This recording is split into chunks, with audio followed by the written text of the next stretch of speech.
அடுத்து வந்து சீதாப்பழம் இருக்குது, இதையும் பறிச்சிடலாம்.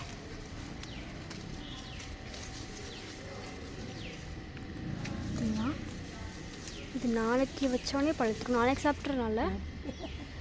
இங்கே பார்த்தீங்களா அண்ணிலோட சேட்டை என்னென்னு.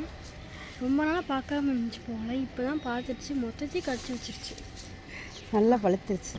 ஸோ பார்த்தீங்களா ரொம்ப சின்னதாக இருக்குன்னு பார்க்குறீங்களா, ஒயிட் ஸ்பேஸ் இருக்குல்ல, அதனால பிச்சிடும். இது பார்த்தீங்களா நிறையாவே நமக்கு சீதாப்பழம் பழுத்து நிற்கிது. இது பார்த்தீங்கன்னா எவ்வளோ பழுத்து நிற்கிது, கட் ஆகிடுச்சு. இது இன்னும் டேஸ்ட்டாக இருக்கும். வாவ், பார்த்தீங்களா ஃப்ரெஷ்ஷாக அப்படியே தோட்டத்துக்குள்ளே உட்காந்து சாப்பிட்ற மாதிரி நல்லா இருக்குதுனால இதில் பிச்சை.